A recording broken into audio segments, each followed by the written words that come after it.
channel Intelligence Hunt. It's very long time posting the video and meeting you people. I'm very glad to meet you again in this video. We are going to discuss NCERT Class 8 Civics Chapter 1, the Indian Constitution.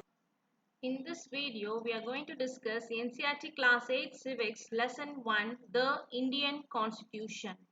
So before we get into the topic, we will see the overall topics which are going to be discussed in this chapter. So let's look at the overview of the chapter. First one, we are going to discuss what is a constitution, why does a democratic country need a constitution, why there is a need for constitution, and we are going to see the main features of the Indian constitutions, how the Indian constitution has been drafted, the fundamental rights mentioned in Indian constitution, and the state versus the government. Before we get into the chapter, we will just look at the games which we are seeing in live. We will discuss the few games, okay? Yes. So in this chapter, we are going to begin with the football game many of you have probably heard of or ever played. As the name suggests, this is a game that involves the player's feet. According to the rules of football, if the ball touches the arm of any player except the goalkeeper, then this is considered as a foul. So, if players start holding the football in their hands and passing it around, then they are not playing football anymore. Similarly, other games such as hockey or cricket also have rules according to which they are played.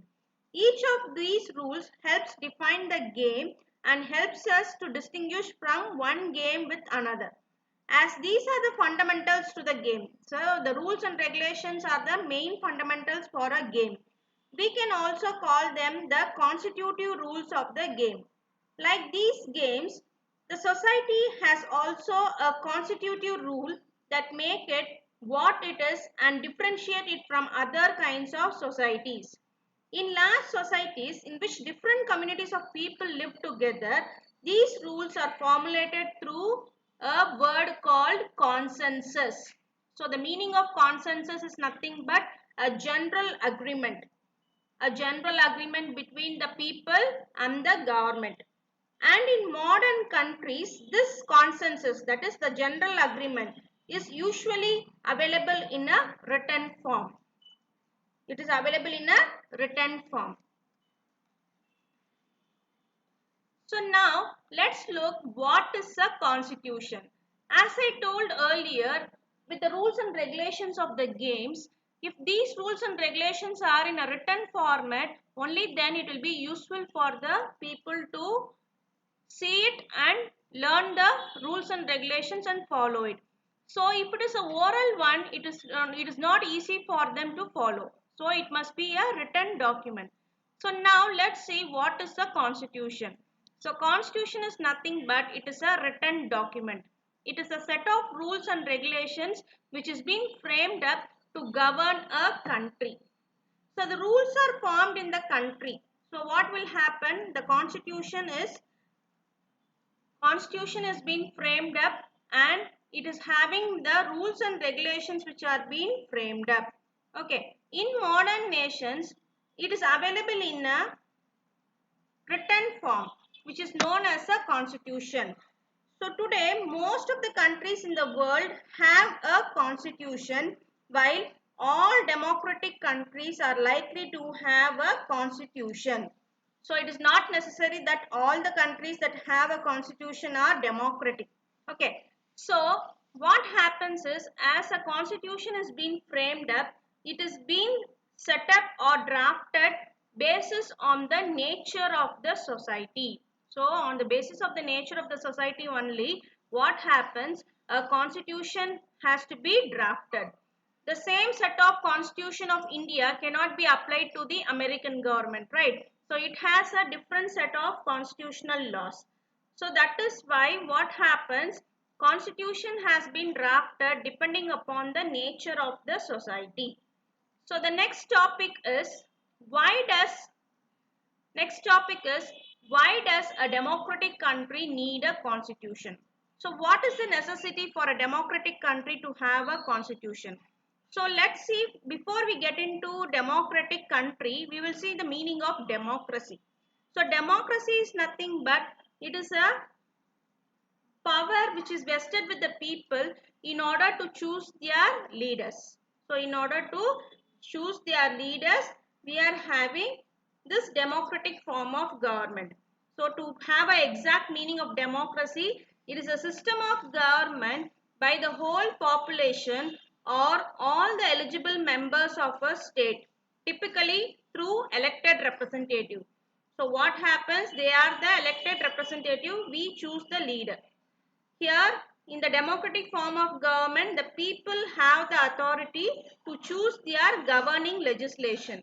So, when who people are and how authority is shared among them are core issues for democratic theory, development, and constitution. The next topic is why does a democratic country need a constitution? So before we get into democracy, there are various other forms of government in the previous years. Let's see one by one. The first one is anarchy. Anarchy is nothing but where there is an absence of government and there is absolute freedom of the individual, which is regarded as a political ideal. So it means that there is no government which is governing the people. They are absolutely having the freedom to follow any kind of things they do. That is the anarchy form of rule. Next one, monarchy rule. Monarchy rule is nothing but it's ruled by a monarch. Monarch means a king or a queen rule. A kingdom or empire who is being ruling the monarchy rule. Who is ruling the kingdom. A king or a queen who is ruling the kingdom or empire is called as a monarch. Okay, this is one type of rule, and we have the democratic form of government. So this democracy is nothing but it is the form of government in which supreme power is vested in people and exercised directly by them or by their elected agent under a free electoral system. A state having such a form of government. This is called as democracy. And to put it in another way, a democracy is nothing but it is a government which is being chosen by the people, where the leaders will exercise their power responsibly on the behalf of the people. It is possible that the leaders may misuse the power. So, while this misusage of power happens, it is our constitutional law which is providing the safety against this. So, the constitution is playing a very crucial role in laying out important guidelines that govern the decision making within a democratic country. So next we will see why there must be a need for a constitution. So before we see this thing, what happened was in the year of 1934, it was our Indian National Congress Party which demanded for the Constituent Assembly. So in the year 1934, the Indian National Congress Party started to demand to have a Constituent Assembly. So it gained momentum in December 1946. So though from 1934, all these political parties were asking for drafting of constitution, this became and this gained a strength in the year of December 1946. So between December 1946 and November 1949, so almost for 3 years, Constituent Assembly was drafted.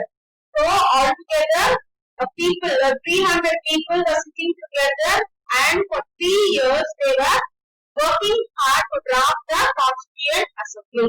So if you see the highlighted lines which is there in the red color, all democratic nations have constitution. Not all nations with constitution are democratic. So we will see the meaning of this. So all the nations which is having a democratic form of government will have a constitution. But it is not necessary that all the constitutions with the but it is not necessary that all the nations with the constitution should be a democratic form of government. It may be a federal form or other form of government. So, not all the nations which is having the constitutional law, they needn't be a democratic form of government. Okay. And when we see the need for the constitution, it is also playing an important role for the ideals of the nation where we plan to live. So it is setting out the rules of the nation, how to plan to live it. Okay. And it is also explaining the fundamental nature of the society. As the earlier clippings I told you, that the constitution is being drafted depending upon the nature of the society. Yes, yes. And it is also having a set of rules and principles agreed by all people. It's nothing but consensus. Consensus is nothing but the general agreement. So it is a set of rules and principles which is agreed by all the people in order to follow the constitutional law. And not only that, it is also explaining the nature of a country's political system. So what happens? It is also being drafted by setting up the political system in the constitution. It is explaining how the political system of the country must be. And we will see few more points why the need for constitution is arising. So it is laying a rule to guard against the misuse of power. It is laying a rule to guard against the misuse of power. So any person who is misusing the power, our constitutional law will safeguard them. Okay. The second point, next point is guarantees right to equality. Guarantees right to equality is nothing but all are equal before law. And we need to check if the dominant group is not using the power against less dominant group. So this means what? So there are a lot of people and community where the population is high. Say for example, if a leader is chosen from a community where it is having lot of population, and if he starts dominating, it will not be a good, right? So what happens? Our constitutional law checks out whether the dominant group is not misusing its power against the less dominating group. So it has to protect all the people. That is the next point. We need to protect minorities as well as their rights.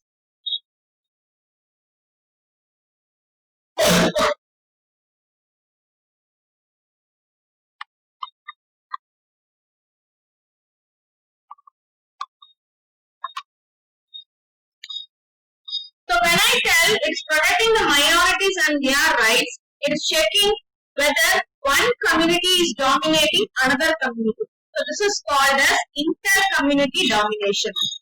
If one community dominates the another person, it is called as inter-community domination. Or we have one more domination called as intra-community domination, where the members of one community dominating others within the same community itself. So within the same community itself, there will be some clashes and there will be a dominant member who will dominate the same member in the community. Same people from the same community. So it is also protecting us from taking decisions that could adversely affect the society as a whole. So our constitution law is being framed up to know what is right and what is wrong. So based upon the right and wrong, we are able to take the decision, and this should not affect the society as a whole. Okay. So next we are going to see about one nation and the case study. So it's our neighboring country, Nepal. So till recent, Nepal was a monarchy. Monarchy, as I told you earlier, it is the king or queen ruling the kingdom or the empire or the nation. So it was a king rule. So what happened was our previous constitution of Nepal was adopted in 1990, and it reflected that the final authority rested with king. So what happened? It was the king rule which was going on, and the previous constitution of Nepal is also saying that the full authority is vested with the king. Later on, what happened? People's movement started in Nepal. That is, they did not find the monarchy rule. They wanted a different form of government. So people started to protest against the king. It is called as the People's Movement in Nepal. they were fighting for several years to establish a democratic form of government. So the people of Nepal wanted to stop the monarchy rule and they wanted to establish democratic form of government. So from 1990 they were striving hard, and in 2006 what happened? The people succeeded and the power of the king came to an end. That means they established the democratic form of government. So when I tell there is a change in a government rule, automatically the constitution also needs to be changed. So they written a new constitution to establish Nepal as a democracy. So they have changed from monarchy to democracy, right? So even the constitution needs to be changed. So we need to choose the leaders so that they exercise power on our behalf. That is the democratic definition. So democracy means we choose leaders so that they exercise power on our behalf. So this is the Nepal case study. So next we will see the few features of the Indian Constitution. Key features of Indian Constitution. So as we all know that the father of the Indian Constitution is Dr. Baba Saheb Ambedkar, or he also is known as Dr. B.R. Ambedkar. So he urged scheduled caste people to join the government jobs. So at the starting of the 20th century, the Indian national movement started. So what happened was they were spending time to plan and imagine what free India would be. That means after we very well know that we were under the British rule when the demand for the assembly started. That is in 1934, the demand for the Constituent Assembly started and we were under the British rule. So all these people were sitting together and working out how the country would be if they had got the freedom from the Britishers. That is the point there. Time spent to plan and imagine what free India would be like. Participate everyone to be treated equally. So how it should be?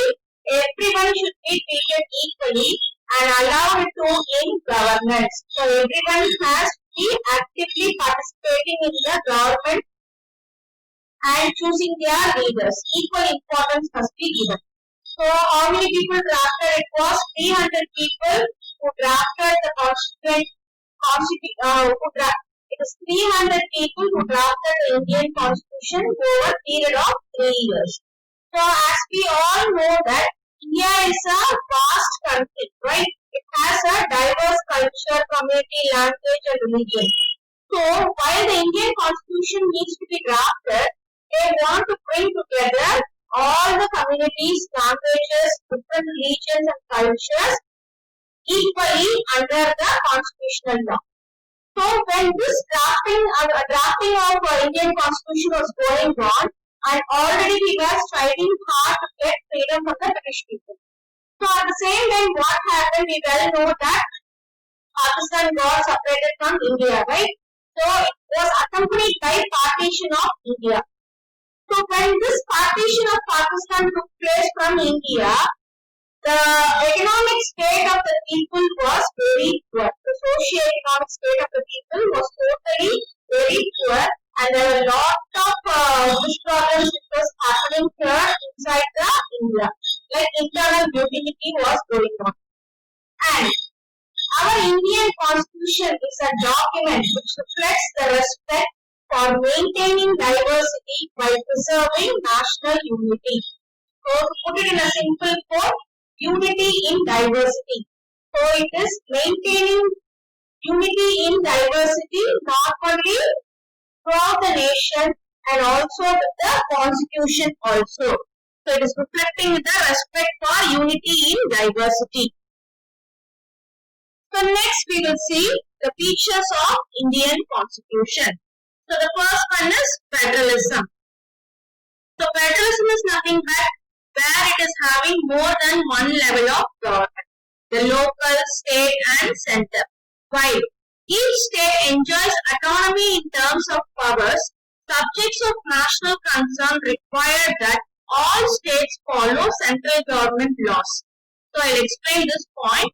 So what happens is everyone are adhered to the central government law. So whatever the central government is saying, only that the state and the local government needs to follow it.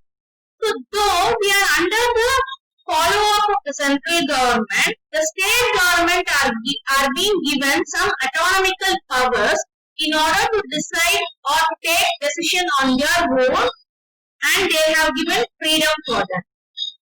Also, the state as an agent of central government. So also the state government is acting as what?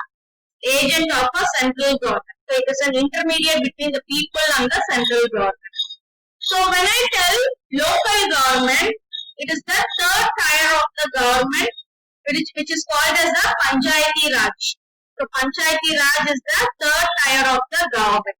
So we have more than one level of government, the local, state and the center. Yes, this is the meaning of federalism. So next, parliamentary form of government. So what happens here is, it is guaranteeing universal adult suffrage for all citizens. So it is guaranteeing universal adult suffrage for all citizens. That means right to vote. It's not only right to vote, right to equal vote. So every citizen who has completed 18 years of age, they have the right to vote. So people have an important role in electing or choosing their own leaders. So this parliamentary form of government, what it does is, it is encouraging the democracy. So when I say democracy, it is the equality. All are equal before law, right? So encourage democracy and breaks the clutches of caste, class and gender. So there should not be any kind of discrimination based upon the caste, class and gender. We need to treat them equally. So that is why our parliamentary form of government encourages democracy. Next one, separation of powers. So separation of power, what happens is, we have three important organs of the government. Each organ performs different functions and checks another organ, maintaining a balance between them. So the three important organs of the government are executive, judiciary and legislative. So executive is nothing but which implements the law and runs the government. The judiciary is the system of court, where the administration and function of the judiciary systems are taken care. And legislative is the elected representative. So the legislative assembly, we have now the election vote which is going on. So it is the legislative department. So what happens? These three organs have three different functions. And these three departments or the three organs has to maintain a balance between them, and they must run it very smoothly. This is the separation of power. Next one, fundamental rights. So fundamental rights is referred as conscience of Indian Constitution, which is guarding against misuse of state powers, protects citizens against arbitrary and absolute power. Every citizen must claim it and must bind on every authority that has got power to make the law.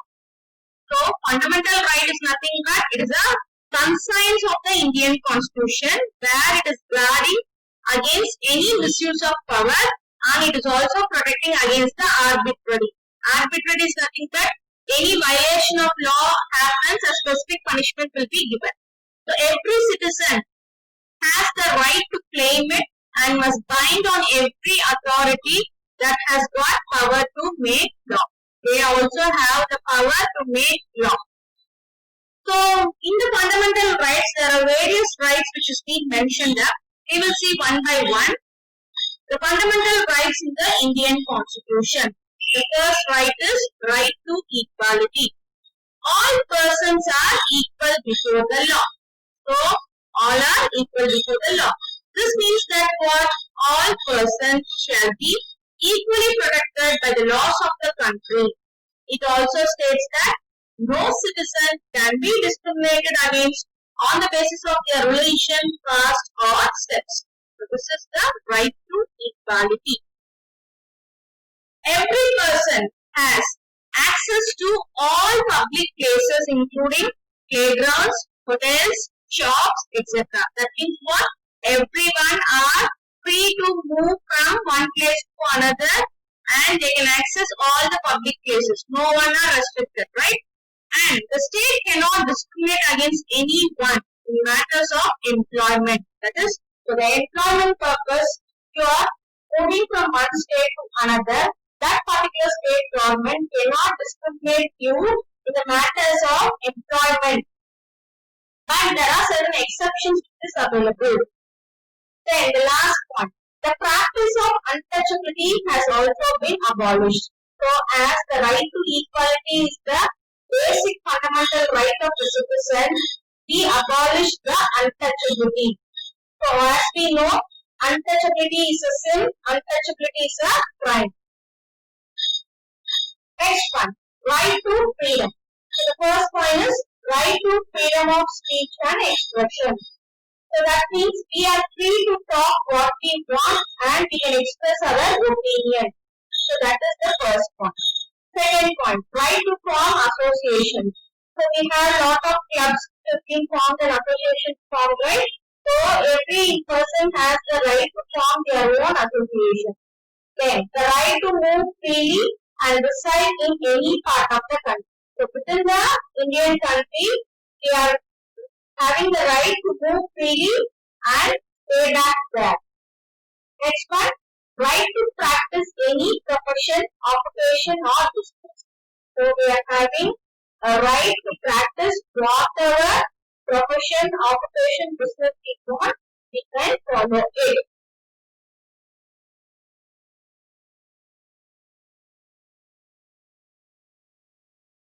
Third point, right against exploitation. So the Constitution is prohibiting human trafficking.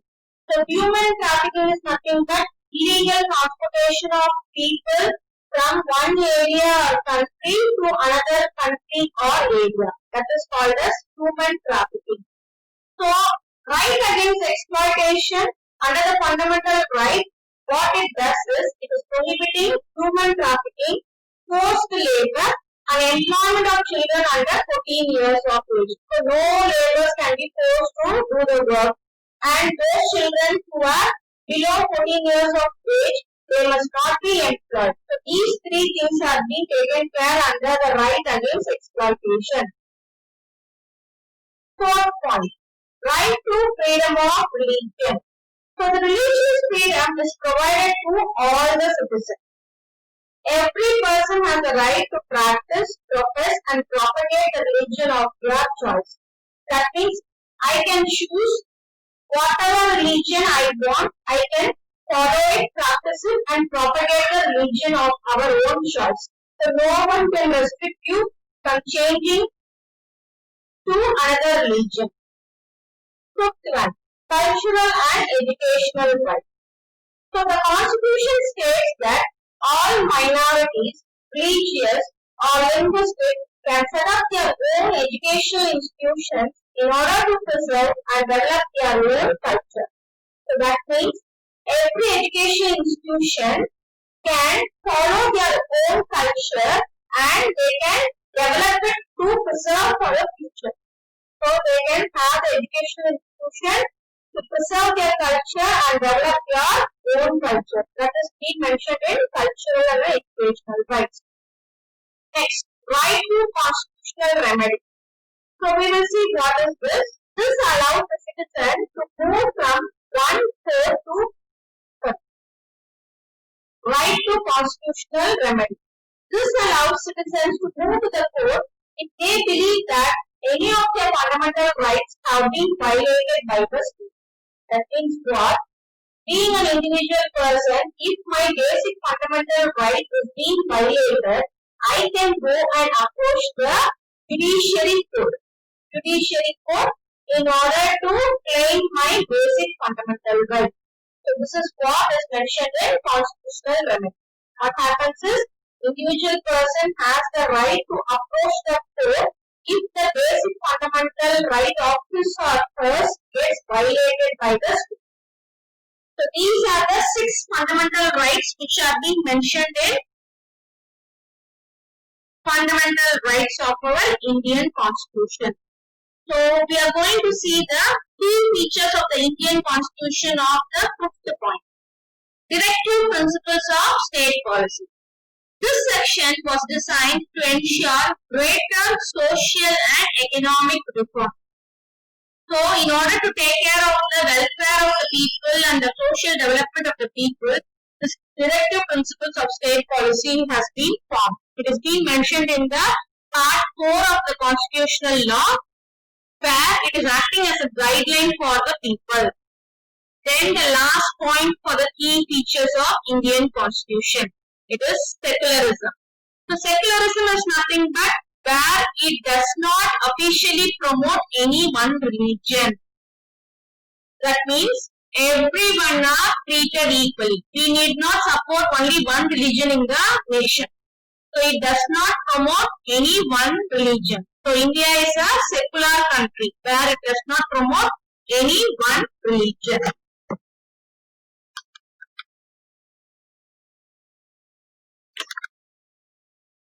So next topic is state versus government.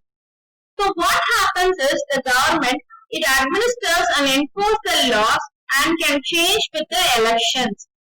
So it will administer and enforce the law, and if there is any change with the election, it has to get adopted. Next one, state government. The political institution that represents the sovereign people who occupy a definite territory like Indian state, Nepali state, etc. So government is acting as one part of the state. State is more than a government and cannot be used interchangeably.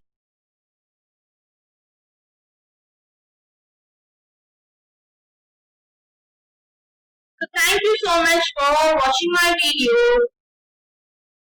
Please like, share, subscribe and comment on my videos. Thank you for watching my video. This is Shanti signing off from Intelligence Hunt. Thank you. Bye bye.